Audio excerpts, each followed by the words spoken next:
What is up, though, Lions fans? This is your boy, Motor City Don P. We are back here once again. You already know what it is. Shout out LNU, the whole fam, everybody in it. And you already know what it is when you see me in front of your TV. One thing is for certain and three things are for sure. Number one, the Motor City Cats are indeed back at it. We came to give you stats, not none of that static. And number three, perhaps the most important number of them all, number three. We want to make sure you keep your Lions news pragmatic. And you may be asking yourself, how, Don?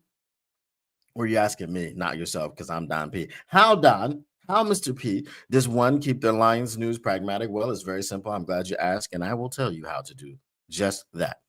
Smash like button, subscribe, share, and in any order that you've done it in, you've done it, and you've kept your Lions news pragmatic. Now, the other thing, the last thing, maybe the first thing, maybe the middle thing is sharing, because sharing is indeed caring. So when you've shared this stream with your mothers, your brothers, your uncles, your sisters, your cousins, your mothers, your brothers, your sisters, your uncles, your cousins, your nieces, your nephews, your friends, your family, you name it,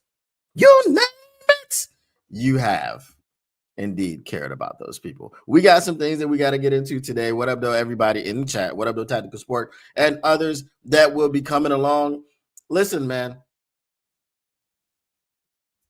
I don't want to say this off the bat. I'll wait for other people to get in the chat. But excuse me, I got my cinnamon stick. This is cinnamon. Okay. This is cinnamon. You see how that looks? That is cinnamon. It ain't a blunt. It ain't no weed. It is cinnamon. Chew on it sometime because my throat still, I don't know what it is. You know what I'm saying? But you know what I'm saying? To help with the little that I got going on right now.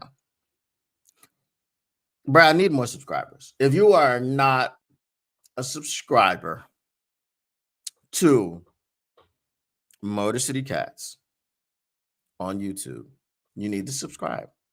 You just go over there and subscribe. I got the link for you. You need the link. I can give you the link. I mean, if that's all you need, if that's the only thing that's stopping you from being a subscriber to the Motor City Cats, well, then is that the only thing? Is that all you need? You just need the link. Well, here, I'm going to provide it for you right now. I'm going to put this in the chat for you right now, because the situation is this. Your boy sees football, right? A lot of people watch football, but they don't see football, right? A lot of people hear, but they don't listen. You understand what I'm saying? I'm doing something very active. It's like I got the glow. It's like I'm the golden child. Shout out if you know, you know. If you don't know the golden child, where have you been? You must be too young. But I don't like to toot my own horn, so I won't toot it. But all I'm going to say to you is this. You know me. I say men lie, women lie, numbers lie too. That's my whole thing. Men lie, women lie, numbers lie too. Now, they have this thing and they say, don't believe your lying eyes. They believe that your eyes are lying to you. What is most likely not to be lying to you? Well, that is your eyes. And that is why I am an eye test guy. What are you talking about, Don P? What are you talking about right now? You are an eye test guy. Yes, I am an eye test guy. And I'm gonna prove it to you right now. You see Jonathan Taylor on the thumbnail, whether you're at LNU or whether you're on Motor City Cats, you see Jonathan Taylor on the thumbnail. Now, why is Jonathan Taylor on the thumbnail? What does Jonathan Taylor have to do with the Detroit Lions? He's not a Lion. Could he be? It is trade season. The trade deadline is next week. What's happening? Is he getting traded? Are the Detroit Lions rumored to be trading for Jonathan Taylor, for David Montgomery and a pack of Skittles and a Faygo Pop? No, that's not happening. Okay, that's not happening at all. Okay, Jonathan Taylor is not getting traded. Jonathan Taylor is going to be a Colt probably for life. If they're smart. I mean, there was that little tiff that they had a couple years ago, and they didn't want to pay JT and all this other stuff. But y'all must have forgot. Jonathan Taylor is on the thumbnail. And the show is talking about the cream rising to the top. Why do I talk about the cream rising to the top? Well, because all I hear from Lions fans all the time is, hey, the numbers say our offense does such and such. The numbers say our offense is ranked here. The numbers say our offense is ranked there. The numbers say our offense is ranked everywhere. Here, there, everywhere. Okay, cool. That's fine. I'm cool with that. I'm cool with what the numbers say. But what my eyes tell me is something a bit off. I start with the running game because Jonathan Taylor today, this year, is the best running back in football. I can prove it to you with numbers. All right. So let's see what Jonathan Taylor's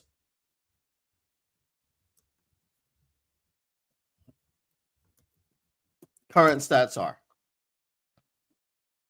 Okay. Jonathan Taylor's current stats for this season. He has 143 carries.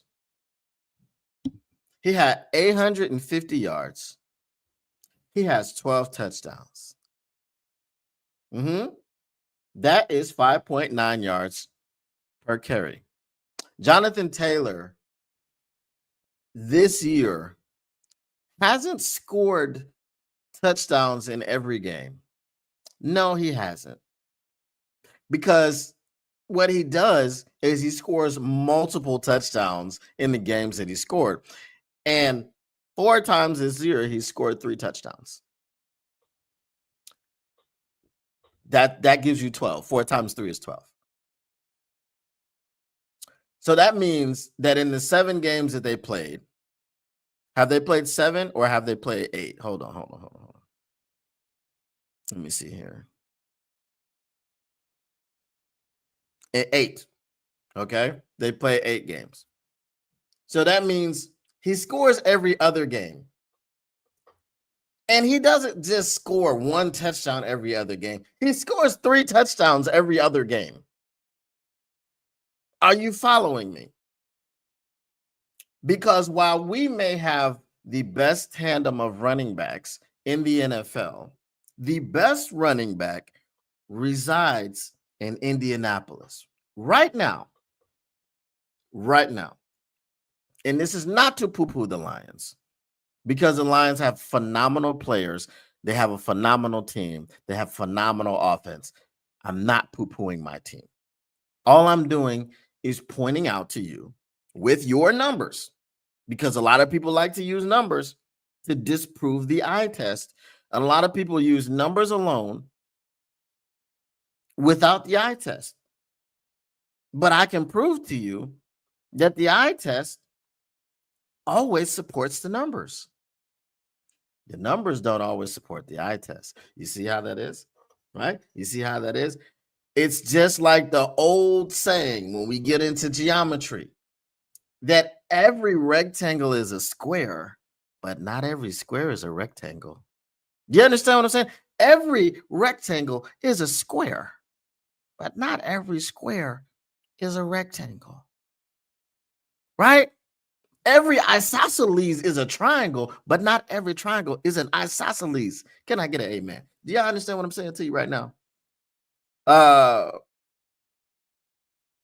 What up, though, Jody Carruthers? All right, I got some more numbers for you. I ain't done. Okay, so Jonathan Taylor and the Indianapolis Colts, after 8 games, have the best record in football. They are 7-1.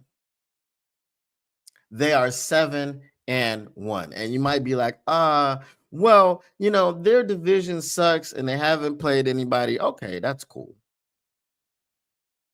Um, let's see. Who have they played? They played the LA Rams. Okay. And they lost to the LA Rams. That was the first week of the season. And they haven't lost since. No, that wasn't the first week. Hold on. Because that was the 29th of February. So I think that was like the second, third week. Okay. They played the LA Rams. Okay. They played the Las Vegas Raiders, who are garbage. They played the Arizona Cardinals, who are garbage. But the Arizona Cardinals being garbage, I mean, they did give the Green Bay Packers a run for their money just a week ago. It was all good about a week ago.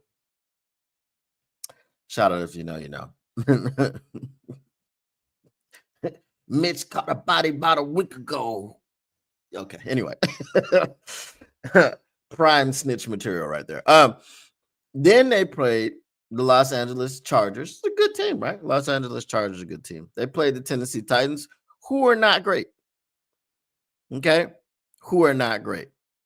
Let's see who else they played. All right. Okay.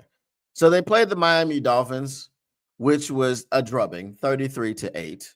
They played the Denver Broncos, very close game, 29-28. Now, the Denver Broncos are known for defense. Okay. In the game against the defense led Denver Broncos, Jonathan Taylor rushed for 165 yards. Against the Miami Dolphins, I guess Jonathan Taylor didn't do a whole lot. He rushed for 71 yards on 18 carries. Okay. Of course, in the win versus the first win against Tennessee, he rushed for 102 yards.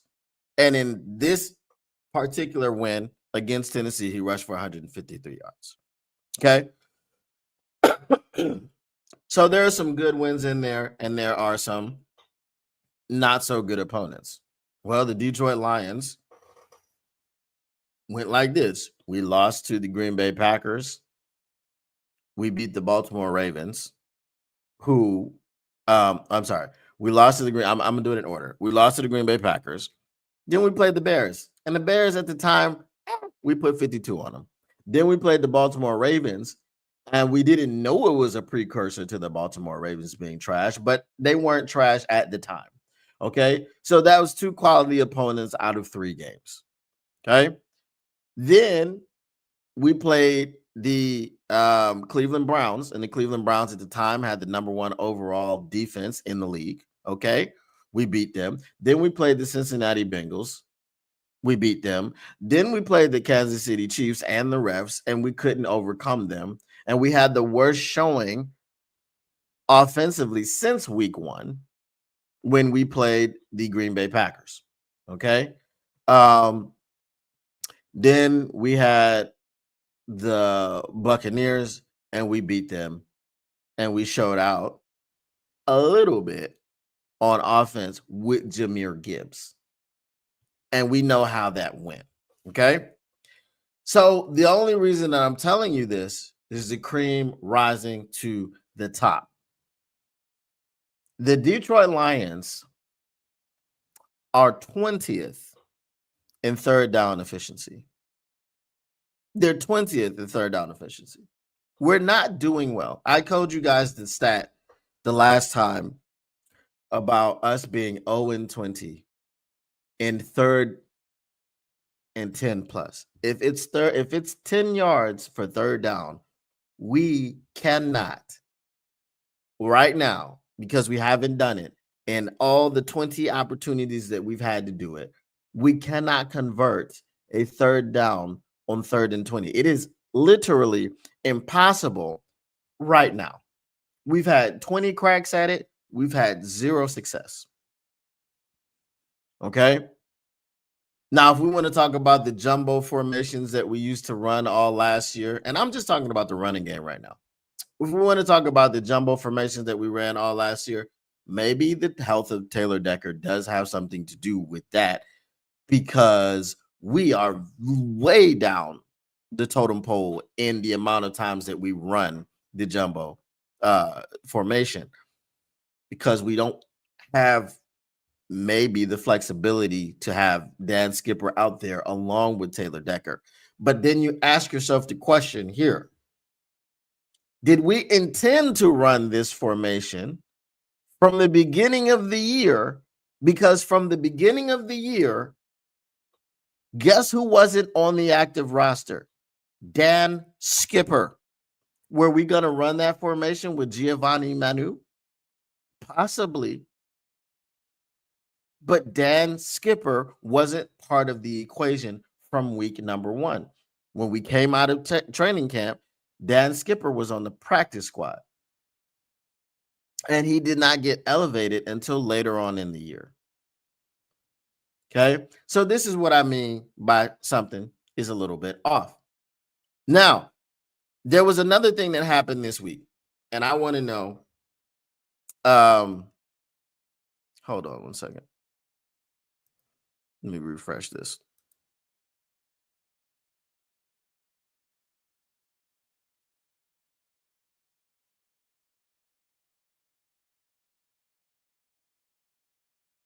Okay. All right.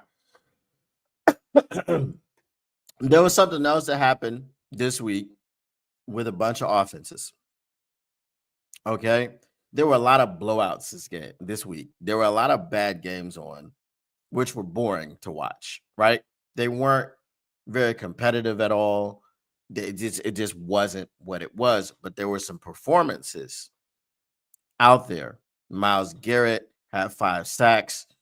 We know Aiden Hutchinson has a 4.5 sack game, so it's not like we're saying anything about that. All right. Jonathan Taylor did his thing, exploded, had 3 touchdowns. And there were some others. So my question is now this: as we are getting ready to play a lesser opponent in the Minnesota Vikings, because who are the Minnesota Vikings? Carson Wentz, done for the year. Now we got JJ McCarthy coming to town. And when last seen, JJ McCarthy didn't play well. When last seen, JJ McCarthy lost to Michael Penix, who also recently got benched. And then Kirk Cousins comes in and lays an egg, right?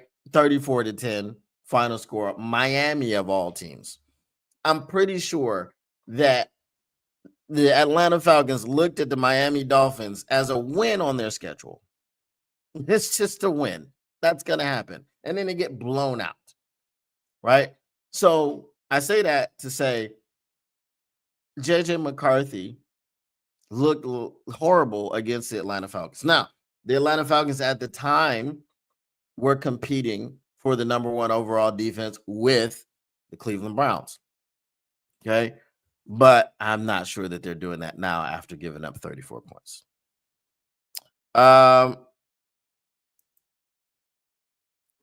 What up, though, Lamico Cardenas? All right, so let's see. We've only been talking about the running game. Okay.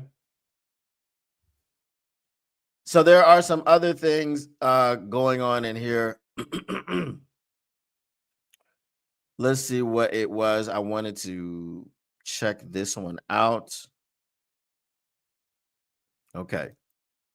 Now we're going to talk about the passing game. I understand that everybody says that you have to look at the safeties. You have to look at the coverage being shown or being played. And this is why J-Mo cannot get the ball. It's not possible. It's not feasible. We just can't get this man the ball. It's just not possible. We cannot do it. The reason that I talked about Jonathan Taylor to open this was not just because I'm saying he's the best running back in football. I'm saying that he is the focal point of their offense, and he's still doing what he's doing. You get it? You understand the parallels? Jameson Williams is not going to be the focal point of the offense. Jahmyr Gibbs is mostly, if you had a focal point, it would be Jahmyr Gibbs or Amon-Ra St. Brown. Right? You're going to get Jahmyr Gibbs his touches, and it's going to be a lot easier because he's a running back, and all you have to do is turn around and hand the football off to him. Amon-Ra St. Brown is around the line of scrimmage. It's like a long handoff. You throw him a quick slant, right? Little bubble screen, which please don't do that. Stop doing that, please. Okay. All right. You throw him a little hitch, a little comeback, right? Slant across the middle, a little dig, right? A little in route, out route. All of these things can be done within 5 yards of the line of scrimmage. So it's very easy to get that player the football. Okay. Shout out TaylorMade Media, wherever you are. Okay. Now, I understand all these other people. F your parlay. This, that, and the third thing. I don't bet. So I'm not talking to you from a gambler standpoint. I ain't got no parlays. I don't have any money or skin in the game. All I want is for my offense to be more dynamic. And by refusing to break the coverage, okay, so here's the thing. Everyone says the coverage. And then we accept the coverage, which means it is a different thing that Johnny Mo was saying and what Johnny Mo is doing. Because when Johnny Mo came in, he said he was going to dictate to the defenses what they were able to do. Now, the defense is dictating to us what we are able to do. We are going to take this player out of the game plan. You are not going to throw deep to Jameson Williams. And my question all season has been, why must you throw it deep to Jameson Williams? Is he not dynamic? Is he not a playmaker? Can J-Mo not get yak? Have we not seen him get yak? Have we not seen him on jet sweeps? Have we not seen him around the line of scrimmage? I mean, I don't want Osama bin Johnson back. I'm not pining for the days of Osama bin Johnson, but my thing is,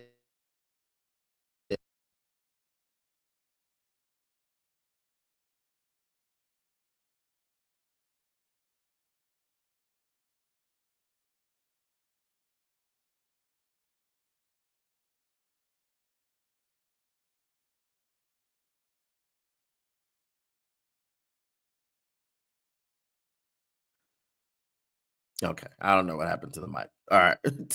But that's all it is right now. A bunch of blah, blah, blah, blah, blah, blah. Nothing happening.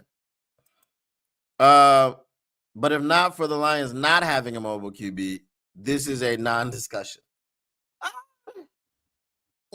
I don't know. I still, if the Lions had a non-QB, I mean, if the Lions had a mobile QB, I still want J-Mo with the football because J-Mo runs a 4-1, according to him.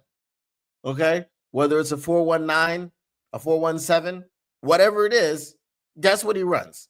He's the fastest person on your team, arguably the fastest person in the NFL, right? It's either him or Xavier Worthy. Xavier Worthy gets the ball. I'm just saying, when he's in the game. All right. But here's this article. Okay. The article comes from Detroit Lions on SI by Vito Chirco. He says how Lions can improve usage of Jameson Williams. Again, if you are here like F your parlay and all that other stuff, I'm not betting. I don't have any money riding on any of this. I never have. I never will. I've never done it. I don't bet. I don't gamble. I needs my money. Okay. When I work for my money, which is all the time, I needs to have it and I needs to be able to use it. I'm not putting it to chance. None of that. I just don't do it. Okay. So this isn't a gambler's conversation. This is let's open up this offense. So if it says it's top 3, let it look like it's top 3. Don't just let us be top 3. against whatever the competition may be. Let us be top 3 all the time. Let us be top 3 against Kansas City, right? Let us be top 3 against the Green Bay Packers. Now, I understand the Green Bay Packers was the first game of the season, and they caught us.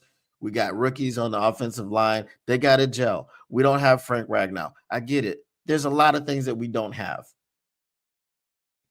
right? And there's a lot of things going forward that we will have to address. We will have to address the offensive line. We'll have to address the center position. We'll have to address the left tackle position. We must, if we want to get back to being able to say that we're the number one offensive line. We've been the last few years the number one or the number 2 offensive line, and it's been between us and Philly. We are no longer in that conversation. And that's where some of the struggles lie. I will tell you that 100%. That's where a lot of the struggles lie. Okay? If we're talking about taking deep shots to JMO, just the deep shots, well, Jared Goff needs a little bit more time. Jared Goff needs one more beat or 2. Jared Goff needs a half a second more to be able to load up and throw that thing down the field. He needs that, and he's not getting that. Cool. I got you. But the discussion is about how to improve the offense, because just as Dan Campbell says, there are things to improve upon. So I don't want to hear about the ranking of the offense when the eye test tells you it's a little bit something different, and you can see the holes and you can see the things that need to be improved upon. And that's what we're talking about. We're talking about how to improve upon the things that need to be improved upon so that our team can be better. That's it. That's all we want. This isn't an I told you so. This isn't none of that stuff. We want our team to be better. We are Detroit Lions fans. Let's make the Detroit Lions better. The defense is doing phenomenal. Whether it's the Legion of Whom, whether it's the starters, the defensive rankings are up, right? Kelvin Shepard has been a markedly better improvement at the defensive coordinator position so far. He has been.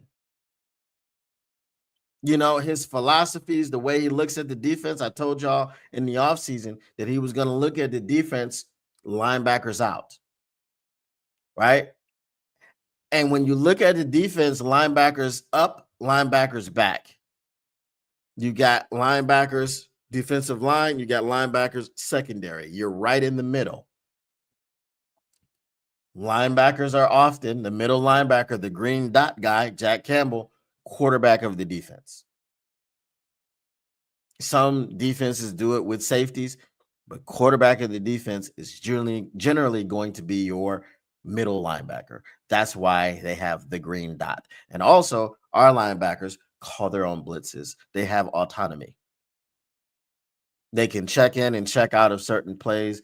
Shep calls a play, they can check in and check out. And he said he's not going to question them in game. He said he may ask them what they saw, but he has all the trust in the world in those guys.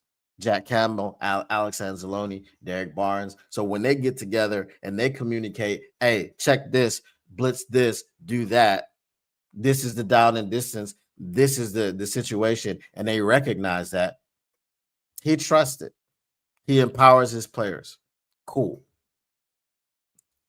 This is not a chef discussion. There's nothing to discuss. Has the defense been perfect? No. Has the defense had a couple stinker games? Yes. But overall, are you happy with the defense? I'm probably going to say yes for all of you. Like, I'm not trying to put words in your mouth, pause. But are you happy with the defense? Overall, I would say yes.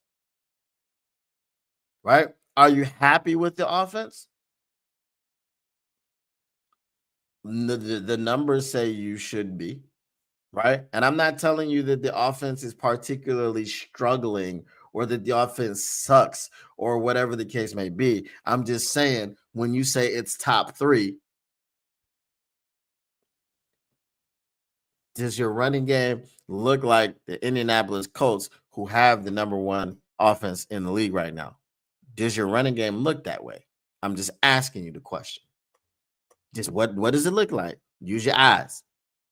Use your eyes. Okay. Does the running game look like the Indianapolis Colts? Does your running back or either of your running backs have 12 touchdowns through the first 8 games of the season? And that's rushing. I think he has 2 receiving touchdowns as well. Right? There's a lot of long runs that Jonathan Taylor goes on. We've gotten one from Jahmyr Gibbs all year. And with Jahmyr Gibbs, y'all, whenever y'all watch the games with me, I tell y'all, it always seems like Jahmyr is just that one person away. Like just that one person got a hand on his ankle. And had he not gotten his hand on his ankle, had he been blocked, he would have taken it to the house. Well, nobody got a hand on his ankle on that 78-yard jaunt on last Monday night. Nobody did. And that's what we want to see consistently. You feel me? Because that shouldn't be a once a season occurrence for a guy like Jahmyr Gibbs. It shouldn't be. And especially now that you are featuring Jahmyr Gibbs, right? To the point where Dan Campbell said, yes, I would like the carries to be divvied up more evenly between Monty and Gibbs. So you had gotten away, Johnny Morton, from the dynamic duo, as it were. You had gotten away from that, and you just went on ahead with Batman. Right? You was like, I don't really need Robin too much right now, which in the comic books, most people don't have too much use for Robin until he became Nightwing and he was, the leader of the Titans. And we don't have to talk about all that. All right. But you kind of got away from that. And now that you've gotten away from that, what is the output? What is the outcome? Right? Is Jahmyr Gibbs up there in yards? Yep. Cool. Could he be higher? Yes. Could he have more 100-yard rushing games? Yes. This was his first 200 total yard game, right? Could he have more of those? Yeah, I want to see these things. Not saying it's going to happen. Not saying we're going to get perfection. I'm just shooting for it. That's all. All right. That's what I mean by having a mobile QB. I think getting JMO the ball would be easier, but without OC John Morton. So again, so you want to can him too. All right. Now, and I get what you're saying, right? I get what you're saying. Pressure. If I've got Lamar Jackson, which again, Lions fans be sensitive. And I'm not trying to tell you, hey, let's replace Lamar Jackson or let's replace Jared Goff with Lamar Jackson. We don't have the ability to do that. But what you're saying is, yeah, if Lamar Jackson is back there, I can't just put 2 safeties and a corner over the top and just try to seal off the back end of the field to stop, Jameson Williams from breaking the seal and going for 70, 80 yards because Lamar Jackson, he can run it for 30 before you get there. You understand what I'm saying? So I understand what you're saying perfectly, 100%. What up, though, Zach J? All right. So let's get into this. It says, how Lions can improve usage of Jameson Williams. This is an opinion piece. And we'll see if we agree, yes or no. I didn't write it, again, because also remember, this is the bye week. Okay? This is the bye week. Or the bye week was last week. Okay? So the show is the show. All right. we got to have things to talk about. All right. Number 1, what is the biggest area Lions must improve in the second half of the 2025 season? Okay. So this is a round table. All right. Christian Boer says, I'd like to see the Lions be more consistent on both sides of the ball.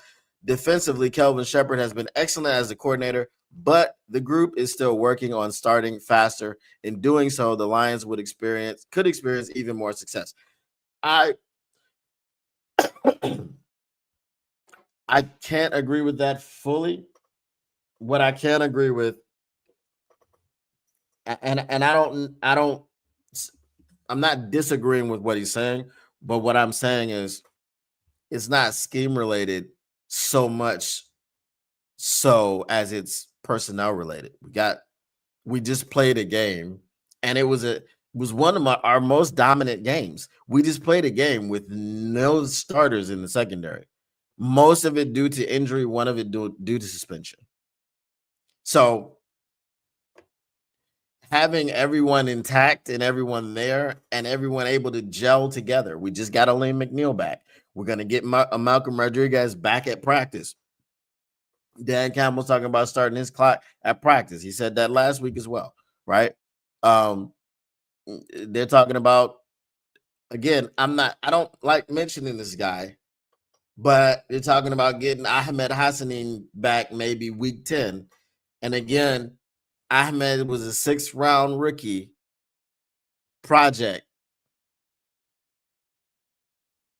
I don't know how to I don't know how to quantify his impact on this defense. He's a 6th-round rookie that if you get him back in week 10, he's missed the first 10 weeks of the season. As a 6th-round rookie, he's had 0 developmental time. The tape that you see from Ahmed Hassani right now on the way back from injury is bench pressing. I can't stress this enough. Pump the brakes. If he comes on the scene and he's wrecking shop and he comes in, he does the James Houston where he plays 7 games and he has 8 sacks, then I'm wrong. Because him and James Houston went in the same round. But guess what I wasn't doing with James Houston before he did that? Talking about James Houston as a contributor. Talking about James Houston as anything. Paying any attention to James Houston.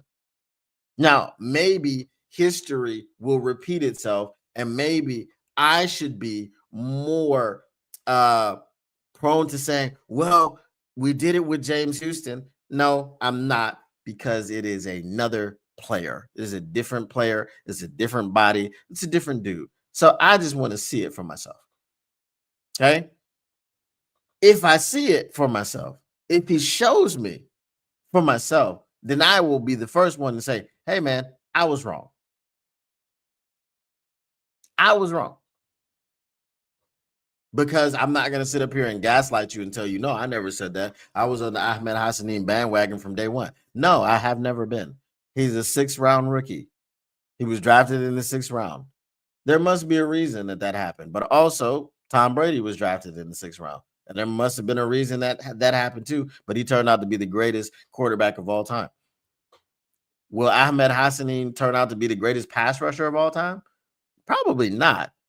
So just let us. Okay. So that's people coming back from injury, all these other things. I think the defense will gel the way that it needs to. Okay. Vito Chirco says, I'd like to see the Lions get a bit better at stopping the pass in the second half of the season. And some of this is predicated upon Detroit getting healthier, right, and getting several key pieces of the secondary back in the coming weeks, i.e. Brian Branch, Kirby Joseph, Avonte Maddox, and DJ Reed, right? Okay, there we go. So our priority backup was even hurt with Avonte Maddox, right? You know, you have a priority walk-on. Our priority backup was even hurt with Avonte Maddox being out last game. I'd also like to see the Lions find a way to get Jameson Williams more involved in the passing game on a weekly basis. Jared Goff and the offense are already performing at a very high level, but if they can incorporate Williams a bit more, I think it would allow Detroit to become nearly unstoppable. You see, is that logical? Is it logical what he just said? Okay, the offense is doing what they're doing. They're doing their thing. It's fine, but it's not unstoppable. Don't you want an unstoppable offense? Listen, man, we won a Super Bowl. We are Detroit Lions fans. We've never been to a Super Bowl.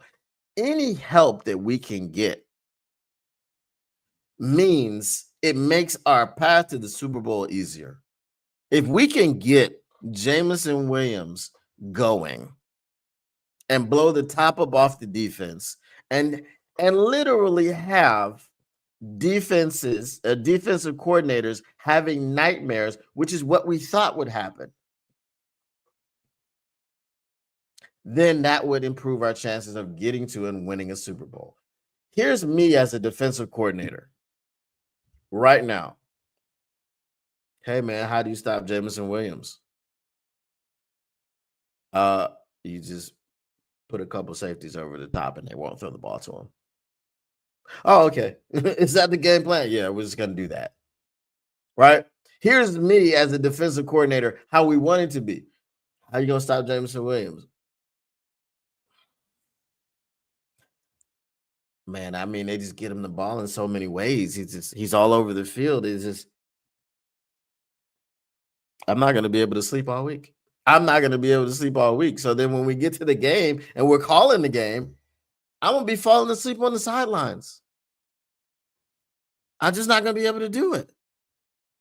You see my hair? It was black, now it's gray. That's what we want defensive coordinators to be saying and doing, but they're not doing that right now because you just put two safeties over the top and they won't throw it to him. Yeah, he just runs clear out routes all the time. Yeah.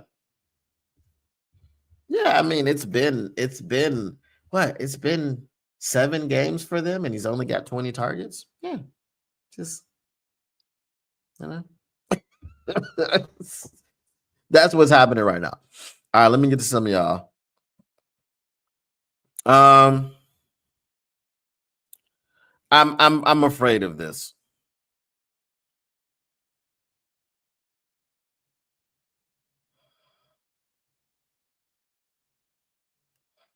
See, I'm not doing that. I'm not going back and forth.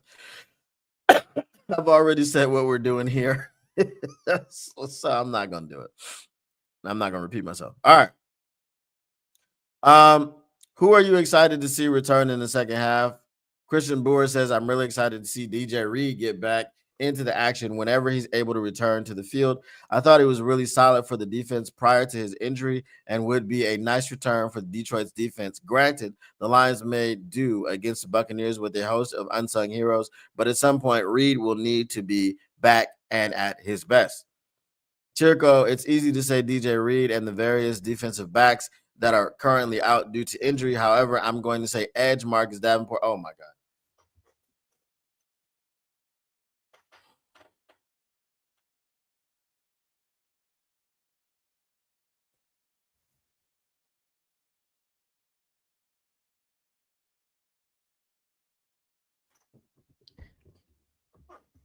I don't understand, man. This is what this is what I was talking about in the beginning of the show when I said your boy sees football. A lot of people don't see football.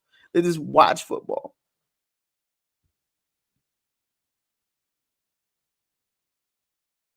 The question was,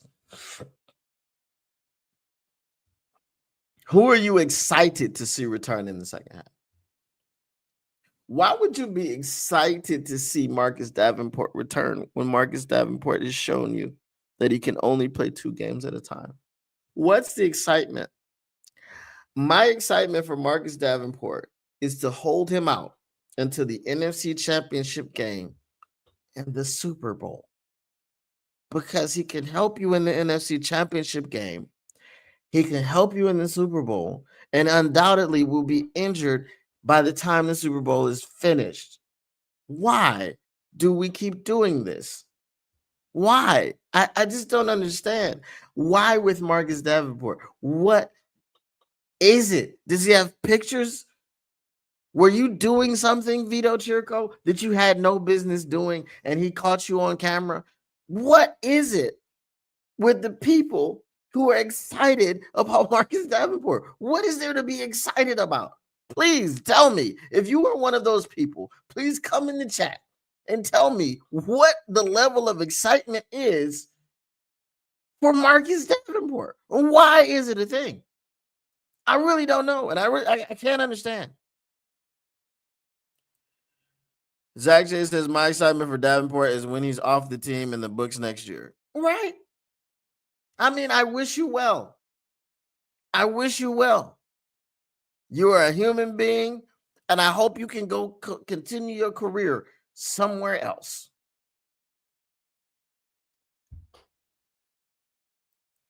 Dolo Dynamite says Davenport is trash.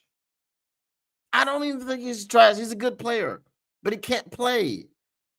He's not available to play. And that's the thing. Oh, why are you excited? He's shown you time and time again. There's no availability. I hope I'm wrong this time. I haven't been, but I hope I'm wrong. I hope so. And did you hear what I said? I didn't say I hope Marcus Davenport stays healthy. No, because it's more likely that I would be wrong than for him to stay healthy. And both of those things are the same, but different. I'm saying I'm hoping I'm wrong because I'm a human being and I'm not perfect. So I could be wrong. Him staying healthy is like a miraculous thing. So I'm hoping for a miracle. If I say I hope he stays healthy, I'm hoping I'm wrong. It's something that could happen very easily because I'm a human. You understand the difference? You understand the difference between these things? So I hope I'm wrong. Okay, and that's the way that I say it. That's the way I present it. I'm excited to get Rodrigo back, assuming he's back on his game. Facts. I don't think he would be off. I think he'll be good. Davenport is a less talented Ziggy Ansah, and Ziggy Ansah was prone to injury. So you know what I'm saying? I'm just saying. Okay. I thought this. Okay. Yeah, let's skip that. So we get the next question. The next question is where we came. It said, how could you see the Lions improving how they use Jameson Williams? This is question number 3. Boer says, I think Williams can be a factor in the run game on reverses and other unique looks.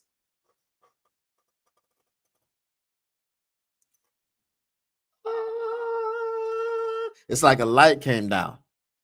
It's like a light came down because your boy been saying it. I've been saying. Okay. All right, let's continue. I also think Williams could be a player who benefits from running more intermediate routes. Mother freaker. Are you serious? Hold on now. Let me get comfortable. Okay. I also think Williams could be a player who benefits from running more intermediate routes in an effort to get in front of the safeties, tracking him downfield. My God, did I not say this in the beginning? I just wanted to let y'all know. I haven't read this article. Okay. I haven't read the article. The only thing I read from this article was the headline, and I knew I wanted to bring it to your attention.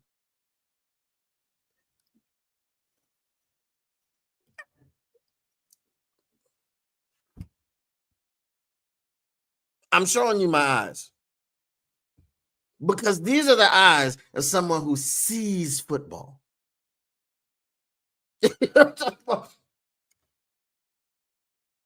I see it. I see. Okay, I see football. Do you understand me? Do you understand what I'm saying to you now? I synced it. Let's continue with what we're saying here. Because I've been saying the same thing I've been saying, and everybody been talking about, oh, safety's over the top. Safety's over the top. Do y'all know I used to be an offensive coordinator? Do you know that? I used to be an offensive coordinator. It was my job to create mismatches and get certain people the football. So I don't care about a damn coverage that you playing. Oh, we just gonna keep him off for real. Who said he's got to run 18 yards down the field to get the football? Give him the football 2 yards from the line of scrimmage and let him pick up 18 to 20. Williams hasn't had the flashiest start to the season efficiency-wise, but simply his presence causes him to get extra attention from opponents. Chirko says, I believe the Lions will make a concerted effort.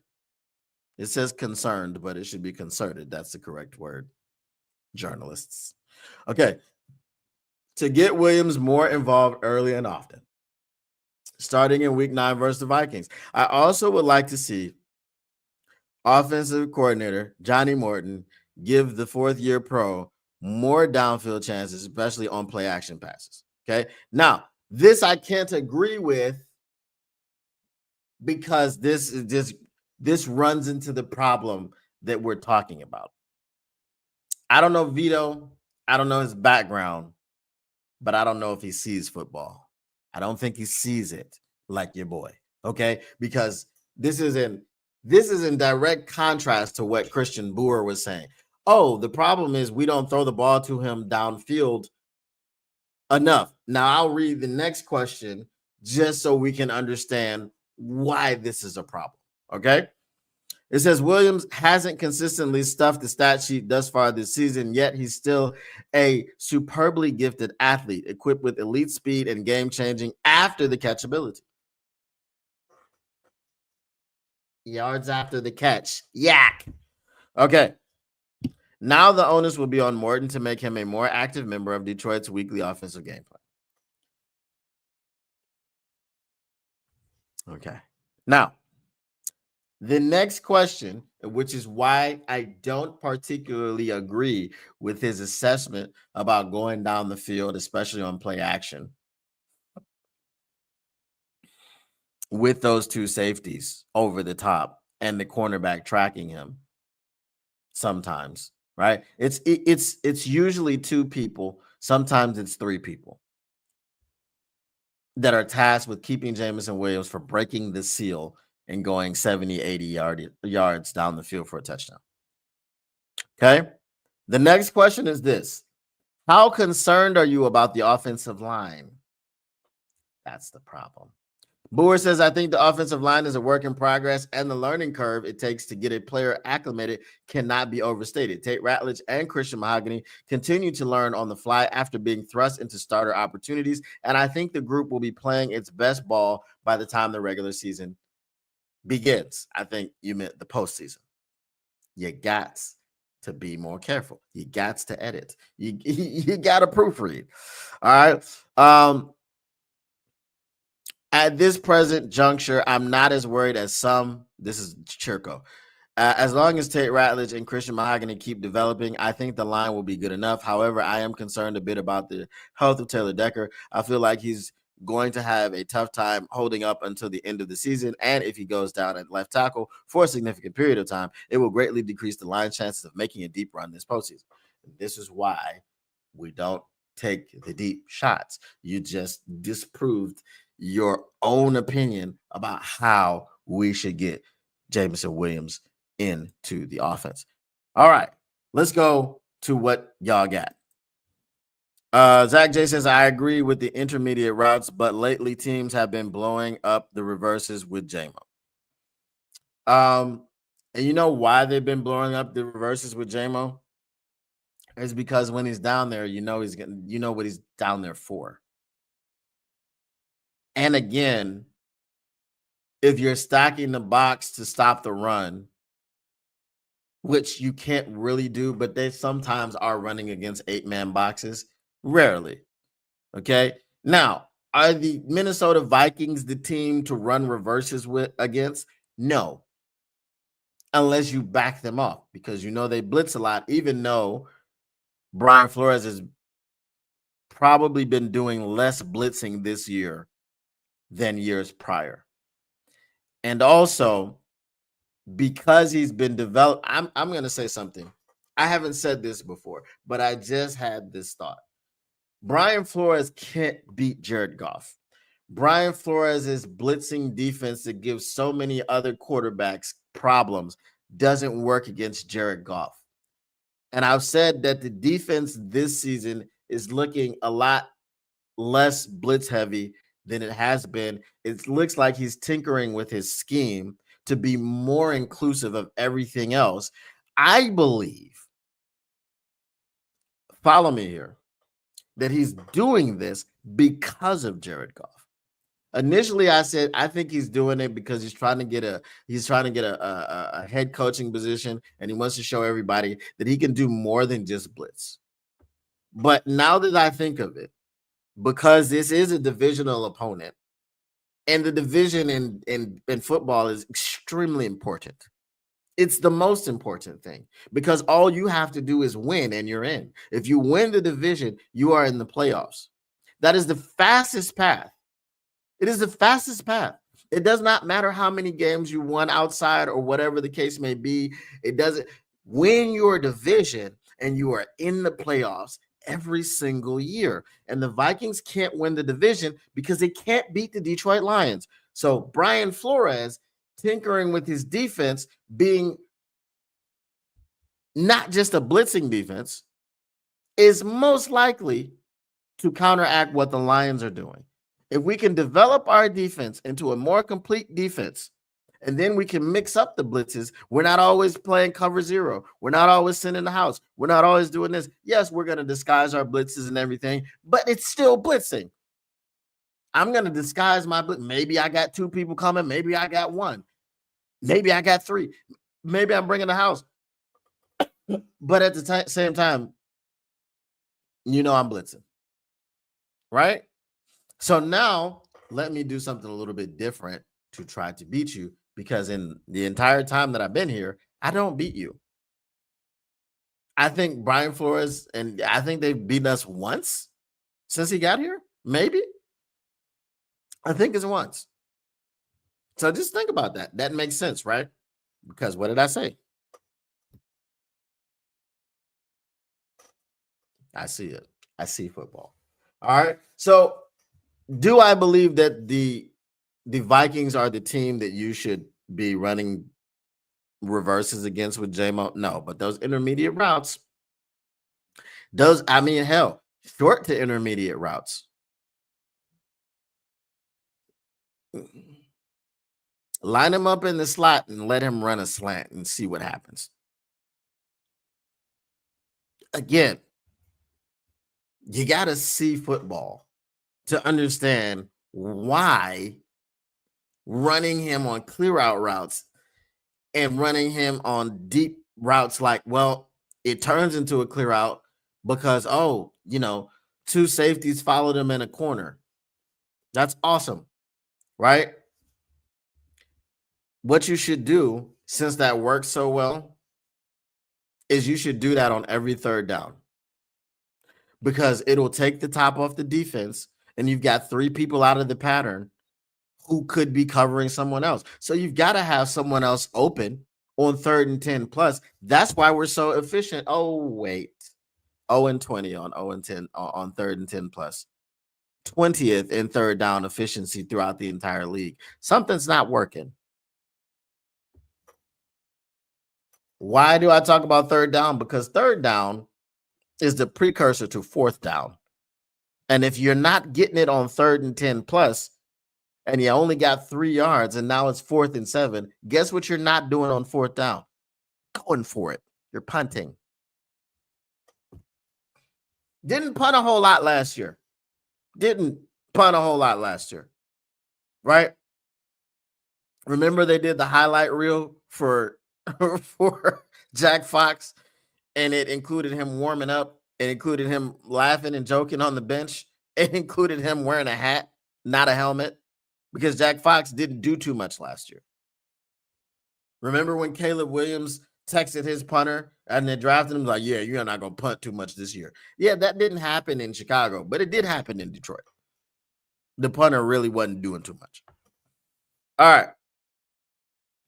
All right, let me keep going. What up, though, Master Pimp? What up, though, Motown Mitch? What up, though, Lisa? Motown Mitch says saying Davenport is less talented than Ziggy is not an insult, putting them in two in the same sentence. It is a compliment to Davenport. Yeah, it is, but I'm just saying they both dealt with injuries, but Davenport's are just worse. Davenport doesn't play. Allow me to one up you. My father ass at 53 is more talented than Davenport. I was talking about his lack of ability to stay healthy. Yeah. So was I. My fat ass, not my father. Okay. Yeah, I was like, what? Does he? I thought you were saying like dad bod. I thought you were saying father ass. I don't know. Fake reverse to JMO bomb to Amon, then run it again and actually give it to him. I mean, there's a lot of things that you can do. Be creative. Hook and ladder is not creative. It's done to death now. Teams know that you're going to do it. It caught the Cardinals off guard when you did it, and that's why Jameer took it to the house. If you do it twice in 7 weeks, I mean, how many more times are you going to do it? I can see it coming. When Amon-Ra St. Brown lines up in the backfield and he gets a handoff or a toss, and Jameer Gibbs is near him, it's the hook and ladder. That's just what it is. Why did we release Fuller? Maybe he couldn't get in shape. I don't know. Maybe they were happy with the Legion of Whom, and they were like, "Well, we don't need you." Since he is ignored, I wasn't ignoring you. I was on a heater. I was on a tear.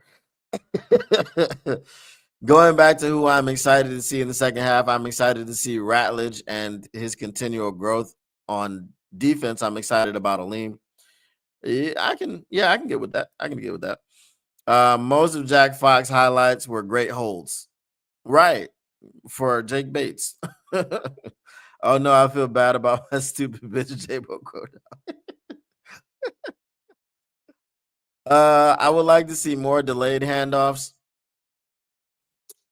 I would just like to see more creativity. I would like to see more creativity in the run game. I've been calling for counters, traps. I mean, they might run traps, but they're not running too many counters. Look at,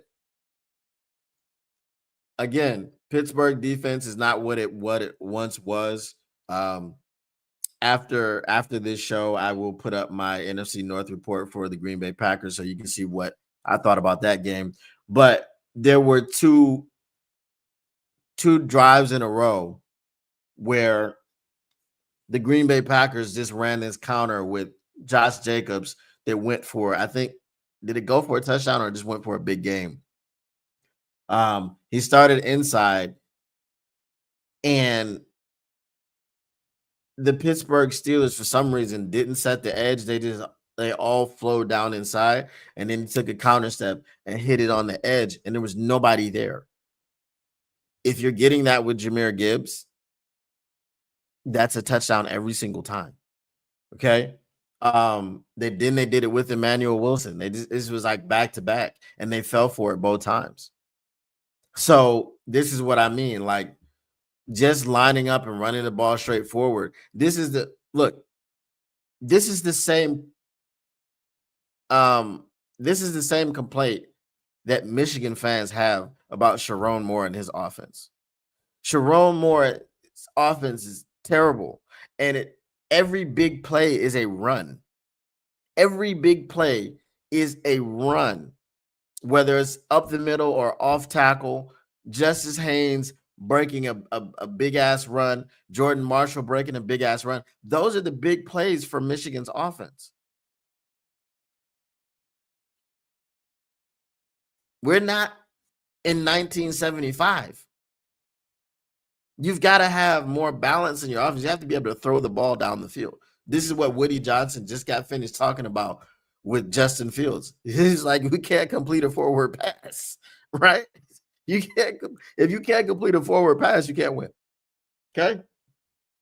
So it's not that we can't. I'm not saying we can't complete a forward pass, but I'm just saying for the running game, just be more creative, man.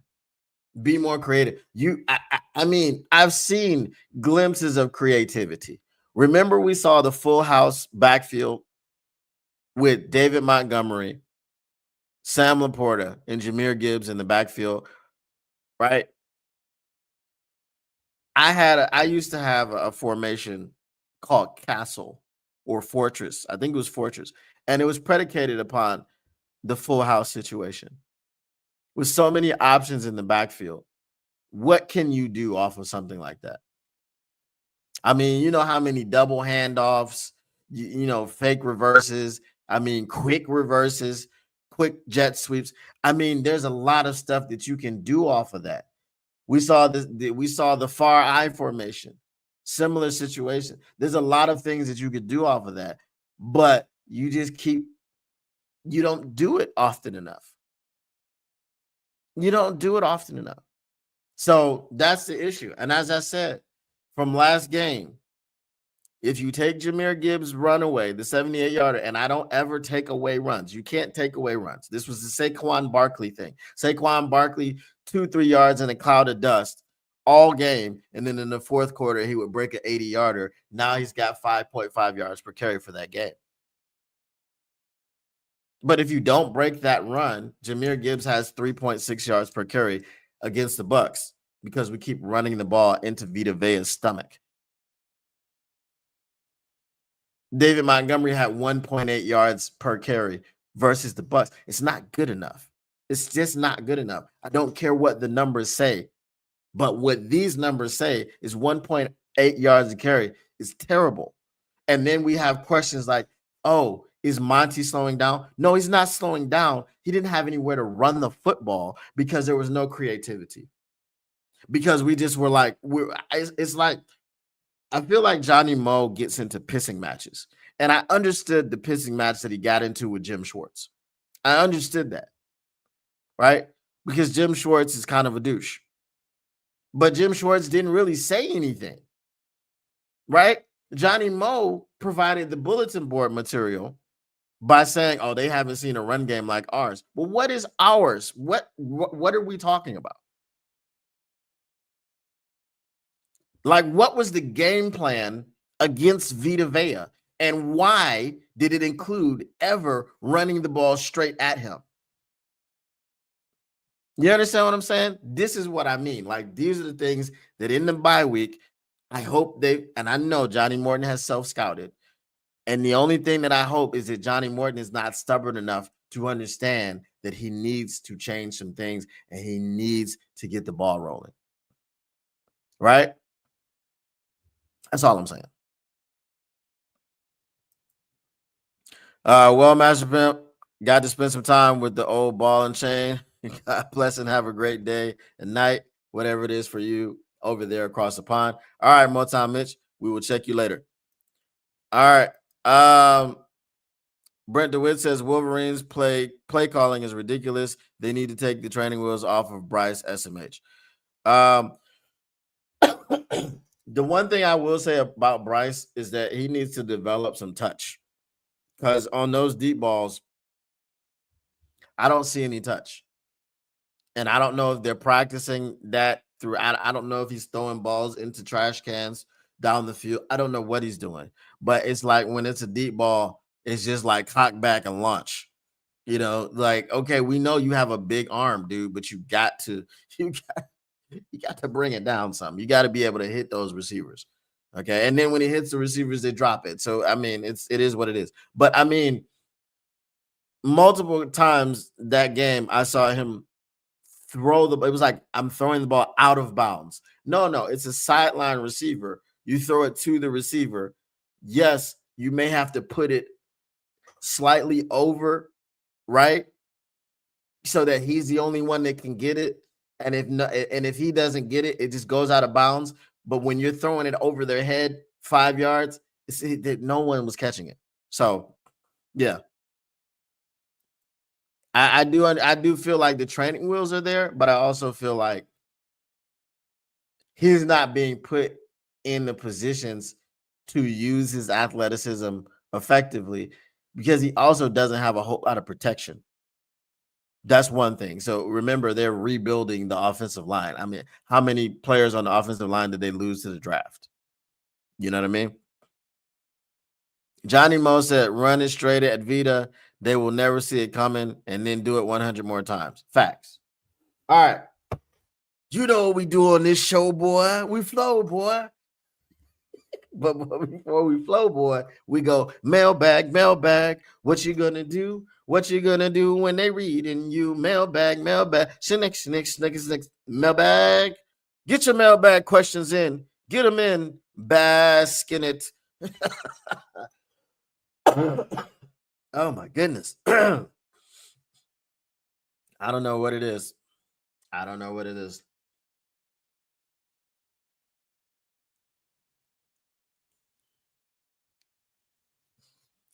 Again, if you weren't here before, this is cinnamon. It is cinnamon. it's it's not a blunt, right? Mailbag from Jack J says, "Do you think Johnny Mo's favorite ice cream is vanilla?" Yes. I do. I do. I mean, he could just like just some pralines and cream, something. I mean, pralines and cream ain't fancy, right? But it hits different. It hits different than vanilla. Just a small. You put some pralines in that joint, a little bit of caramel. This is a small improvement, right? You don't have to go. You don't have to go Cherry Garcia, right? You ain't got to go Ben and Jerry's on them, but just something. You know what I'm saying? You ain't got to go Banoffee or banana nofi. You ain't got to do that. Just a little bit of something. Yeah, put some marshmallow in it. You know what I'm saying? Vanilla with marshmallows. You know what I'm saying? Give me some chocolate chip cookie dough. All right, chocolate chip cookie dough. I mean, that's vanilla ice cream, but you just got cookie dough in it with chocolate chips. Give me birthday cake. Y'all don't know if y'all don't know about Cold Stone. Y'all might not know about birthday cake, but Cold Stone. Anybody, if Mr. Detroit City was here, he could tell you Cold Stone because they'd be down in Florida. But just a little bit more. mm, you know what I'm saying? Raise the bar just a little bit. Exactly. A non-imaginative offensive coordinator is the problem with Johnny Morton's play calling.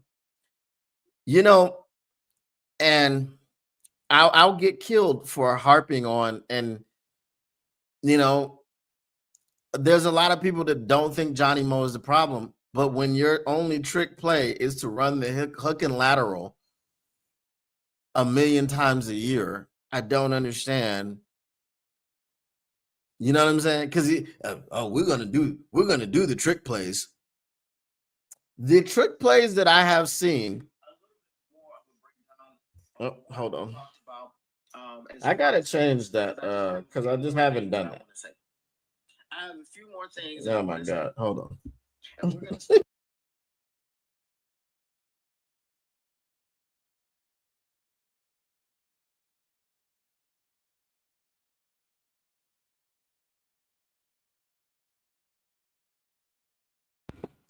I gotta change this. Hold on, let me do that now, man. Because I say this every show.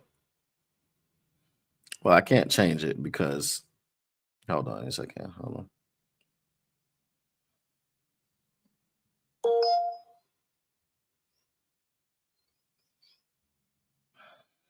on. But the trick plays that I've seen this year were the same trick plays that Osama bin Johnson was running. And I feel some type of way about that, right? Why are we running the same trick plays that Osama bin Johnson was running? We saw David Montgomery throw a pass for a touchdown. I think it was to Brock Wright this time instead of Sam Laporta in Cincinnati. We saw that last year. We've seen the hook and lateral multiple times this year. So if you want to call it unimaginative and a lot to be desired and lackluster, I 100% I agree. You know, I 100% agree. But um there's a lot of people that'll kill me for it. So you know, they don't agree. So all right, any more mailbag questions? Get them in, get them in, get them in. Mailbag, mailbag, mailbag. Here we go.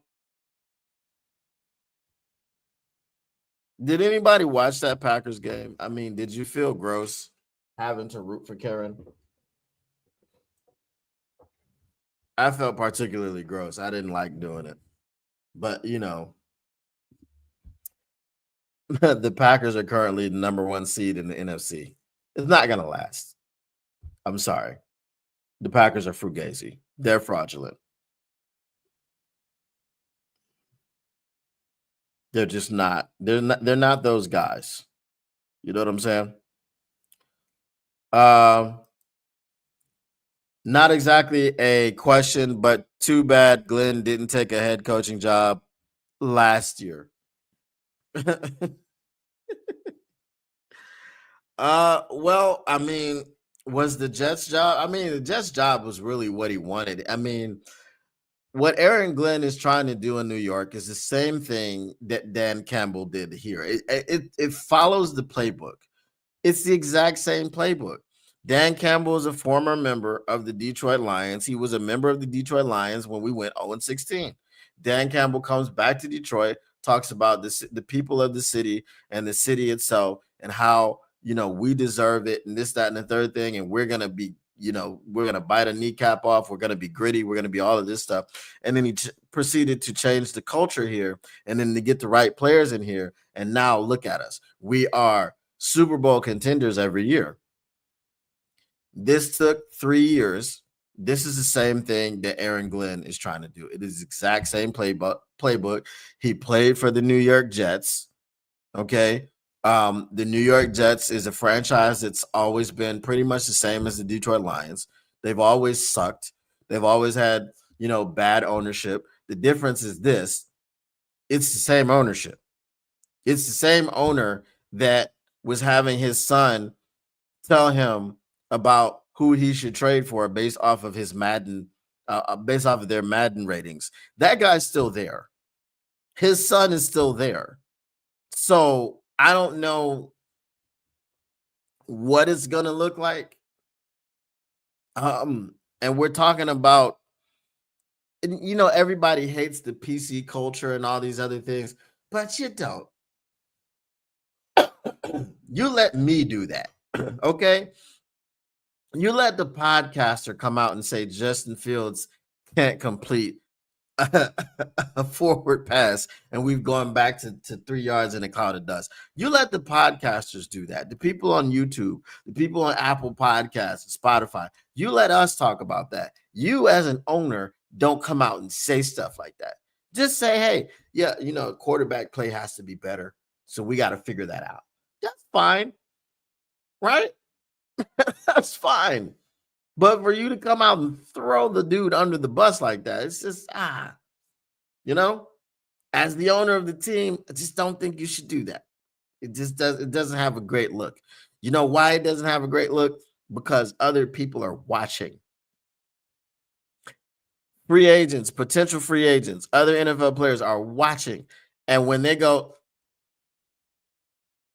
AD cool.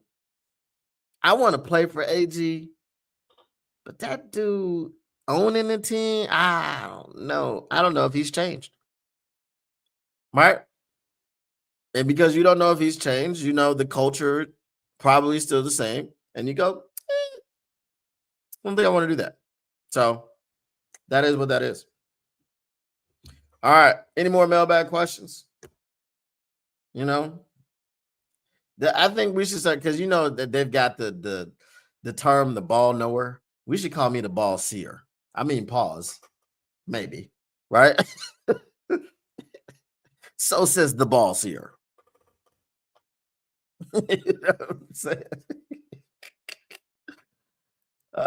So Motor City Cats are saying the Green Bay Packers schedule is vanilla. They have a third place schedule.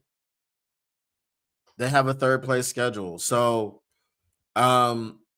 with them being a better team this year, simply by adding Micah Parsons. Now for those people, Rashawn Gary is not the caliber of edge rusher that Aiden Hutchinson is. The only similarity between Rashawn Gary and Aiden Hutchinson was two similarities. They play the same position and they went to the University of Michigan. So Aiden Hutchinson is in a class of his own. You can look at his stats this year. I think he leads the league in pressures. He's got 48 pressures by himself.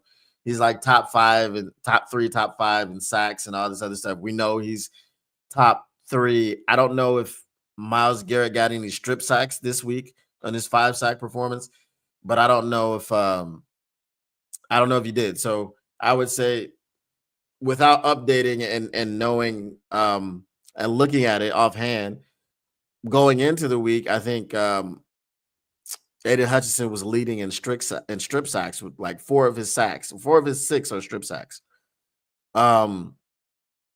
So for anybody who's like, oh, well, why would we need someone like a Micah Parsons on the other side of Hutch? We've got Hutch and Hutch is enough. Well, you see what's happening now with the Packers.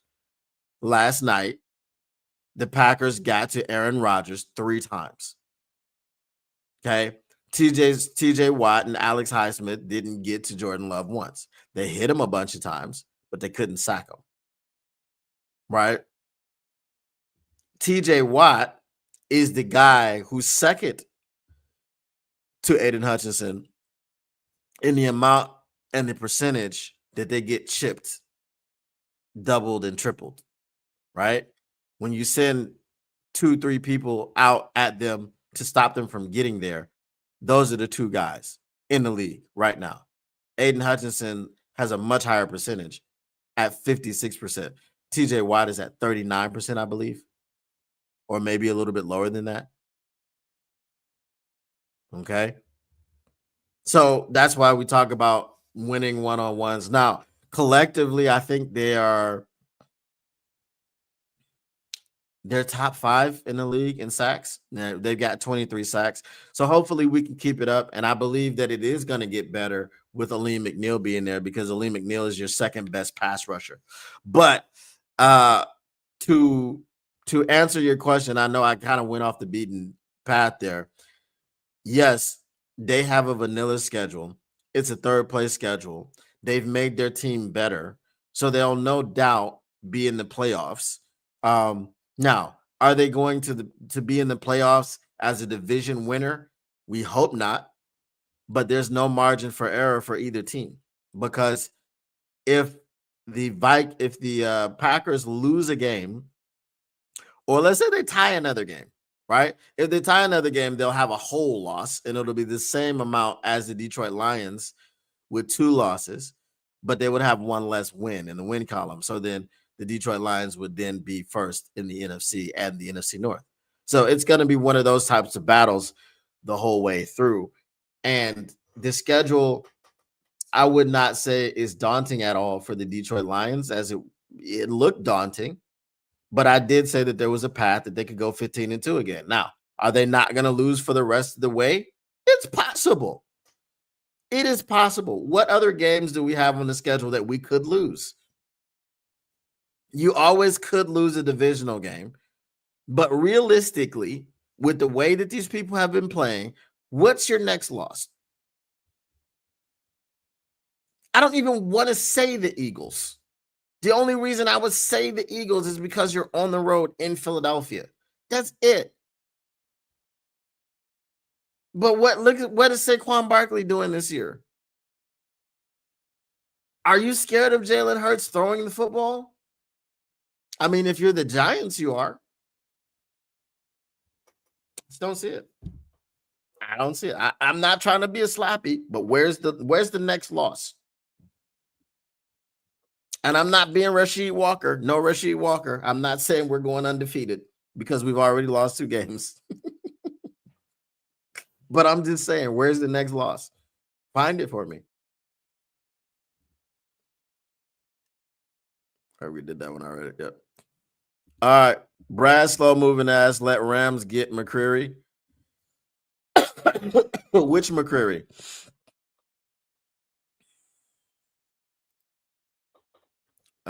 Rams get McCreary. Oh, cornerback Roger McCreary.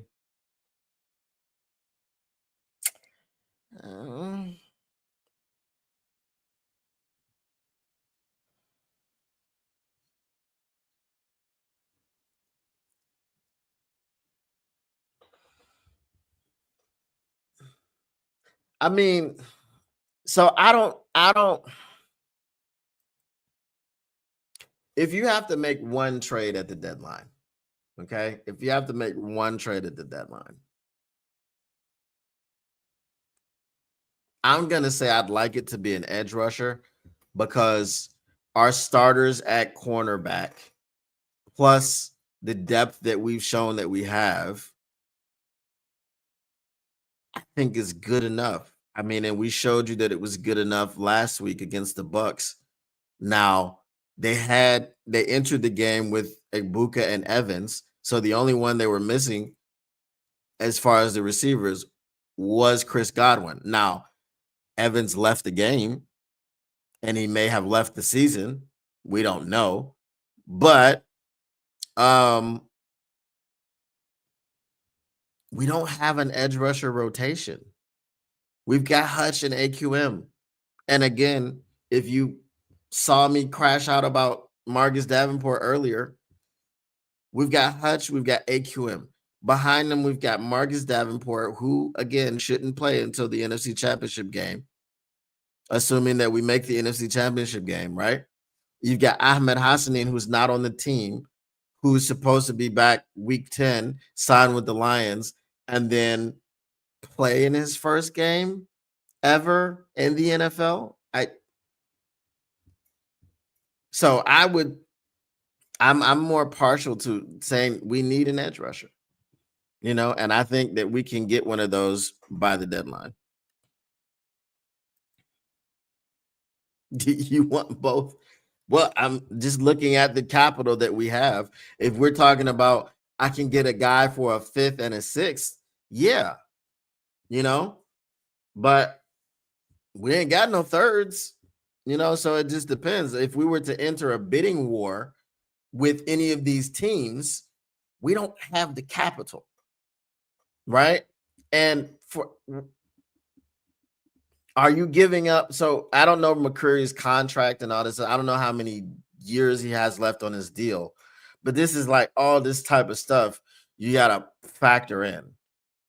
I mean, I'm thinking it's gonna be one trade, and if it's just one trade, I'd rather have an edge rusher. If hell, two edge rushers, if we can do two trades, I'm just not worried about the cornerbacks, right? I'm just not worried about the depth.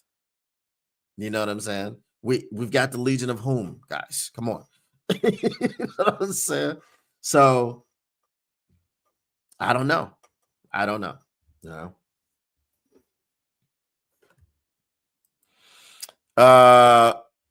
No, stop it. Stop it. We got Tyrus the virus. Stop it. I don't want to hear that. I don't want to hear nothing about that. So I see what you did there. Tyrus the virus. All right, y'all. I don't know what I think I need some tea or something. I don't know, but got to rest the voice. Tomorrow I probably won't be doing a show because I have to go back to court for that traffic thing, because the last time I went, they did nothing but waste my time. I went in there and sat there for an hour and a half and was not seen. So I just asked them to adjourn it. So they adjourned it until tomorrow. So the time